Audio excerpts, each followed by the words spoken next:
of love. I'll take you just the way you are. Cry me a river, cry me a river. I cried a river for you. Look at me. Today on Encore, the smoky-voiced pin-up girl of the jazz world. With her Hollywood looks and throaty voice, she's become an international star, breathing new life into jazz. Diana Krall has sold more than 15 million albums, won 5 Grammys, and headlined wildly popular tours. She's in Paris to talk about her new album, Turn Up the Quiet. Diana Krall, hello. Nice to see you. Nice to talk with you. We're here to talk about your new album, Turn Up the Quiet. It's your return to the Great American Songbook. You've brought us 11 loved-up standards. Why this now? Is it your way to bring us some love and romance during these troubled times? It is wonderful that there are very positive songs about love, and in all that's happening in the world, there are people falling in love and needing moments of romance and to listen to music that takes them to a romantic place. And that doesn't necessarily mean the Valentine's Day typical dress up and go to dinner. It's just romance in life, whether you're just sitting on a bench watching people and taking the time to just look up from your screens and breathe and quiet your mind. You know, mindfulness, I guess. Dream when you're feeling blue.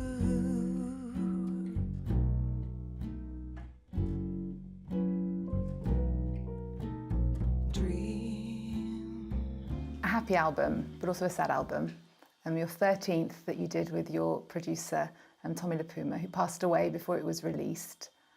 He won numerous Grammys. He worked with big stars as well as you, Barbra Streisand and Paul McCartney. You met him when you were 28. Tell us about making this last album with him. Well, as Tommy said, babe, we always say babe, so we always say, babe, we made a beautiful record. It was one of the last conversations we had. And as sad as I am and devastated as many of us are by his passing, I still can't believe it, actually. I'm still in shock, I think, about it. Disbelief, maybe. We made a beautiful, joyful record.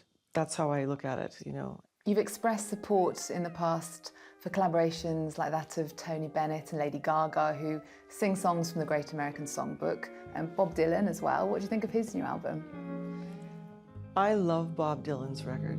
I could have told you she'd hurt you, she'd love you a while, then desert you. The way he's interpreting these songs sounds like he's just singing them directly to you from a deeply personal experience. It's not just, okay, I'm gonna loosen my tie and put an old microphone in front of me and I'm gonna sing these standards. They sound like they're autobiographical when I hear him singing them, very deeply emotional. I love it. And also, he's not trying to be in a jazz setting.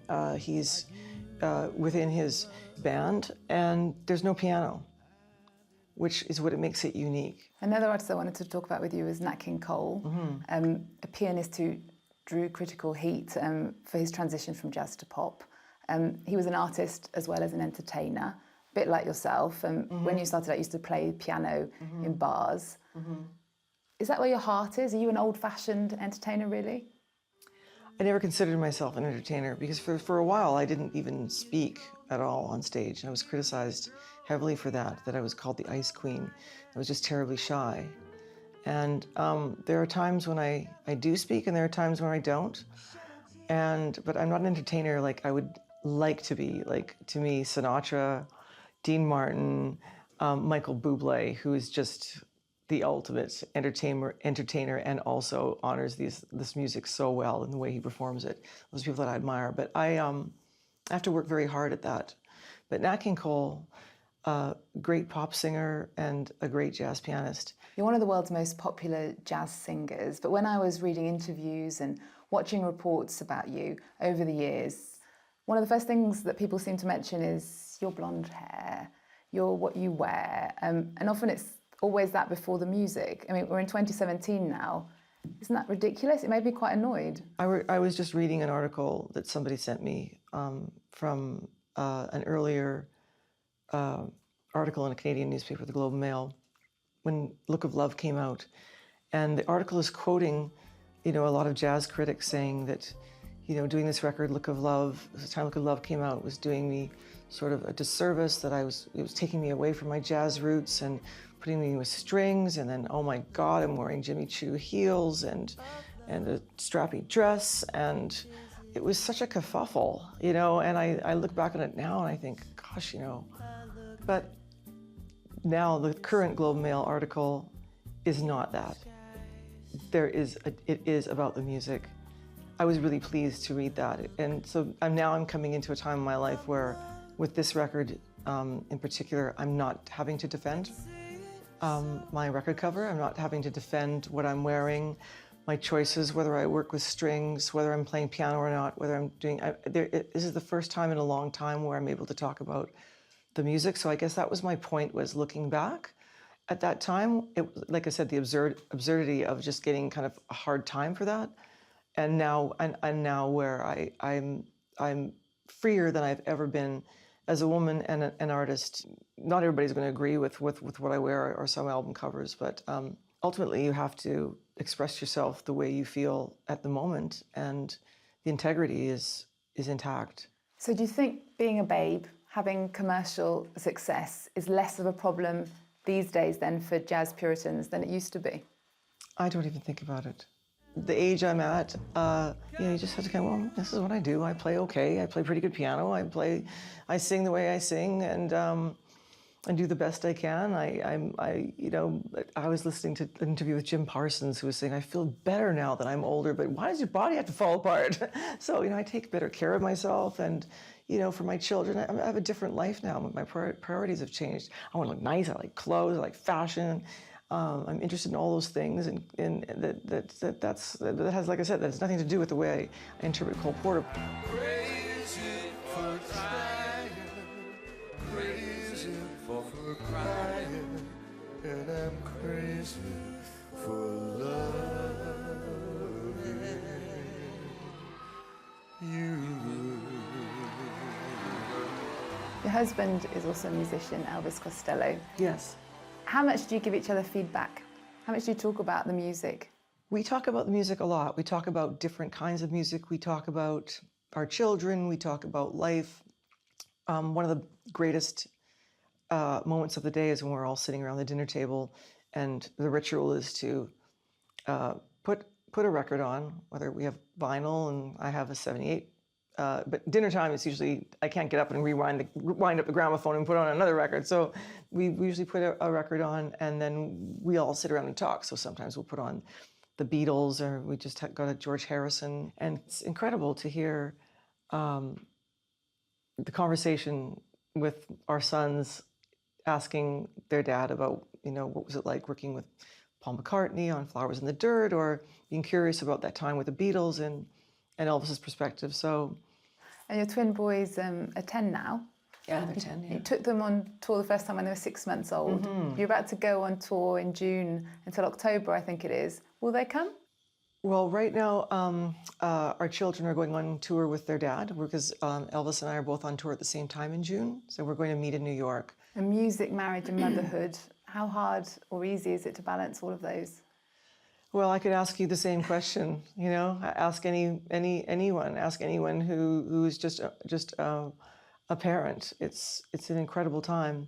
The most difficult is being far away for a long time. It's going on 3 weeks now, and the time change is trying to have dinner time with them. It's 2:00 in the morning here, and I want to be present. So I just said, everything's good. Good night.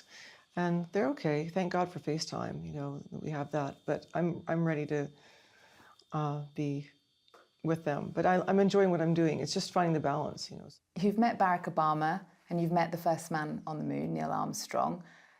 You've also appeared in a Woody Allen film. So many things. It's hard. Barack Obama's not the first man on the moon.